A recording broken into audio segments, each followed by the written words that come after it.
The spring time change sneaks up on us every year. And even if you've seen the reminders to adjust the bedtime in the week beforehand, or to just fit in time outdoors in the morning light with your kids before school or daycare drop off and work, as if that's realistic, there's a whole other layer of challenges that those tips aren't going to really hit at or support you in. So if you're catching this episode after the time change, don't worry. The tips I am sharing here are your survival guide. They're going to help you get through this next week or two as you transition into the time change. So whether you have cranky kids, your schedules are all out of whack, or you're feeling off yourself, we're going to be talking about what's really going on behind the scenes and how to move through this week with more ease. And if you're feeling like this time change is hitting a little differently, it's not just you. There are definitely reasons behind this. I'm going to share with you what you can anticipate in terms of some shifts over the coming week. And if you are listening to this after the time change, I hope that you find this encouraging and that you realize you are not alone in your struggles this week. They are perfectly normal. And here's why. You didn't just lose an hour. You've completely disrupted your circadian rhythm, which is why there is the advice. Start changing and shifting bedtimes and wake-ups little by little in the week ahead. It is excellent advice. If you catch it early, definitely implement it. In fact, if you can, hop into your calendar right now and go ahead and set an annual reminder. Maybe make it for the first day of March every year that you get a reminder, pops up on your phone. Hey, pay attention. Time change is coming up, but we can't rewind time right now. So if you're feeling like you're just moving through mud this week, that makes sense. Your whole natural rhythm is totally thrown off kilter. It's not going to just snap into a new routine overnight. So this is going to impact everything from your kids' moods to your ability to focus, and for the entire family's ability to regulate their emotions. And you're going to find that even if you keep the bedtime the same time on the clock as it's always been, both for you and the kids, the melatonin production is going to be a little delayed for a while, which means bedtime resistance is going to be real. And on the flip side, morning wake-ups are going to feel really abrupt and extra exhausting. Also, heads up, this can cause your evenings to feel a little shorter. It's going to be lighter, longer in the day. And that can mess with your sense of rhythm when it comes to everything you're managing in your family's evening routines. It's nice to lose that hour of darkness in the evening, but it can make it harder to mentally close out the day and start winding everything down. Whether that's your cue for when it's time to cook dinner and get the kitchen cleaned up, or even recognizing like, hey, it's actually time to start the bedtime routine. Everything's going to feel a little bit more rushed. So with those things in mind, I wanted to just run through a real quick list of the things that you can mentally prepare yourself for, because you might not be expecting them, but because of everything we've just talked about, it's going to make nothing but sense. And the more you can anticipate these things, the easier it's going to be to really just ride the waves, because this week there are definitely going to be waves. But if you can anticipate what's ahead of you, it's going to make it so much easier to recognize what's really at play and understand that all of this is temporary. We will talk about what you can do about it in the week ahead so that you feel less stressed. But first, I just want to give you a little bit of a heads up. It's not quite your astrology for the week, but think of it like that. Here are the things that might happen. Hopefully they don't. So you're going to see more moodiness, more meltdowns. Your kids might be a little bit more sensitive, frustrated, or even defiant this week. Not because they're trying to be difficult, but because their bodies are adjusting. In fact, you might find that you're more overstimulated or more impatient yourself. And because the mornings are going to be harder, the kids are going to be feeling a little groggier, you may find things are going to be feeling a little more rushed. And when you're feeling rushed, that can really bring up feelings of stress and frustration for you, because you're well aware you have a timetable to keep. And there's a lot that you're probably packing into your mornings. So just remember, even if your kids seem fine at bedtime and it's like, oh, no big deal, they could probably handle staying up a little bit later. Nope.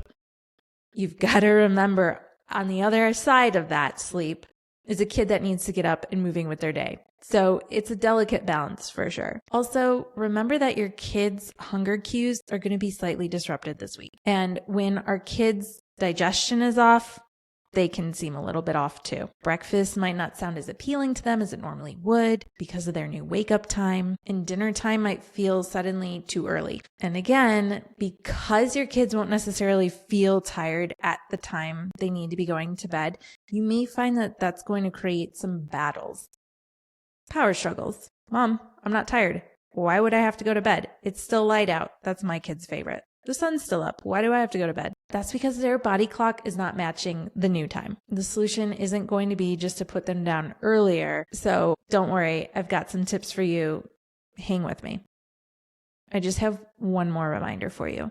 You might find that you are struggling this week too. If you're feeling overwhelmed, short-tempered, or even extra exhausted, it's not just in your head. I promise there's nothing wrong with you, and it's totally okay that you're feeling this way. And for the same reason with your kids, your own body is trying to adapt to this new schedule, this new rhythm, adjust your sleep, shift your hormone cycle. It's just going to take time for everyone involved.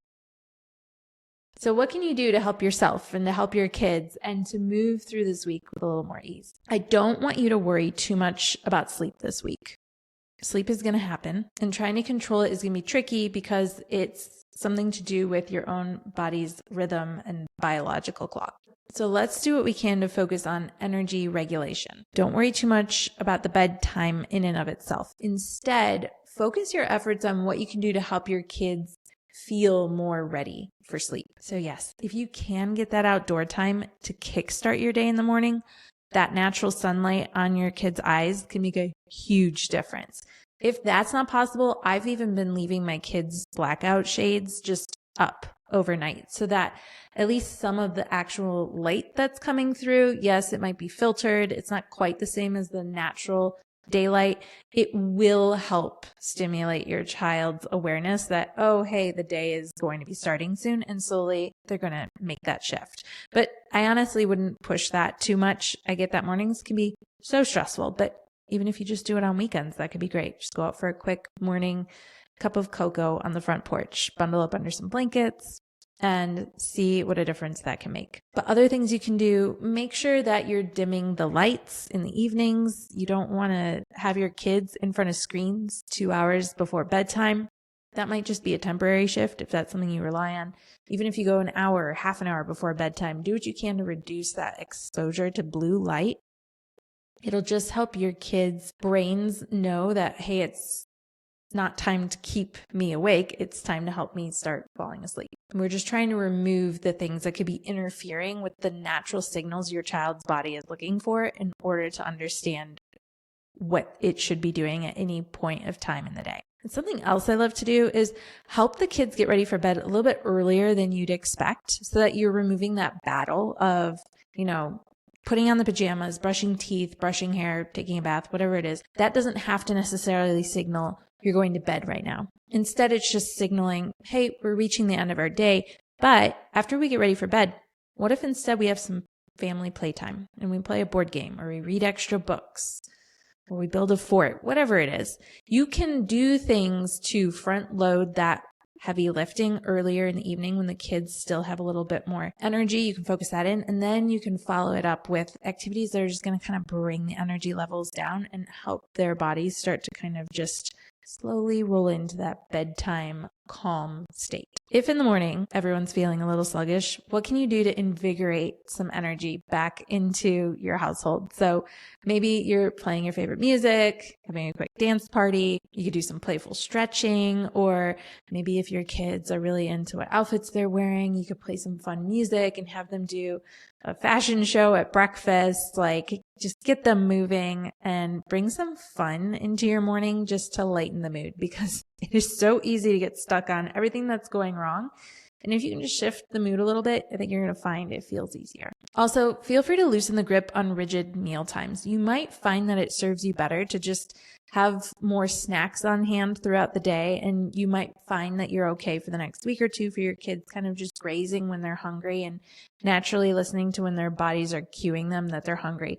It will settle back in. So I wouldn't worry too much about this. There's no reason to try to force your kid to eat when they're not hungry. If you can just throw some extra snacks in your bag or keep some in the trunk of the car so that you have something at your fingertips whenever hunger strikes, you're going to be able to roll through that so much more easily than trying to get your kid to eat when they're just not hungry. Also, if you can anticipate the emotional overload that's going to come with this time change, build in extra breaks that allow your child to regulate and calm down before they're overstimulated and in overdrive. If you can get on the side of just carving out more time to connect with your kids and help them stay in a calmer state, you won't have to worry so much about being on the side of correction. You can expect that your kids are going to have shorter patience. So if you can be proactive in helping them co-regulate with you, so extra time for cuddles, a little more quiet time, or even being able to just hold space for their frustrations can make such a big difference in how the whole experience plays out.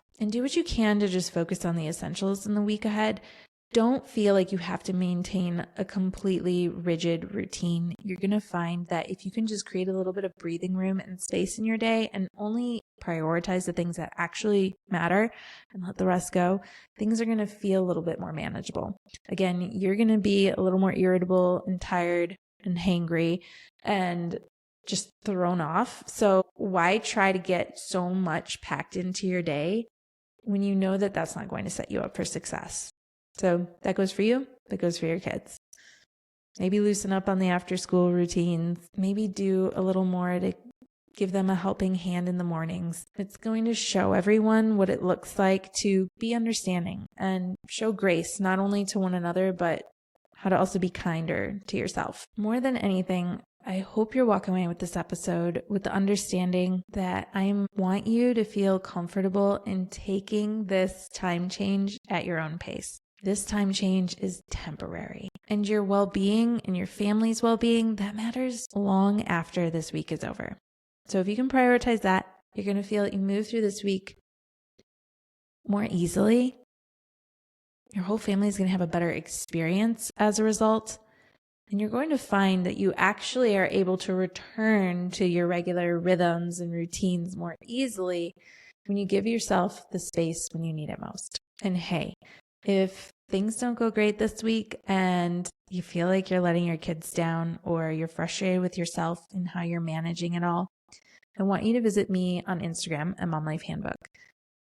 Open the DMs and send me a DM that says Mom Guilt. It'll automatically start a free quiz, and I will send you a personalized Mom Guilt detox plan. It's going to help you understand a little bit more, not only about the type of mom guilt that you're wrestling with on a day-to-day basis, but it's also going to help you understand where that's even coming from in the first place. And I'm going to give you a simple 3-step starter plan in order to help you get on track with letting go of the mom guilt and focusing on the things that really matter most to you. That plan is totally free, but it's got to be personalized to you. So go take that quiz at Mom Life Handbook on Instagram. DM me the word mom guilt. Good luck this week. You've got this. And I can't wait to hear from you in the reviews. And I'll see you next week. Bye for now.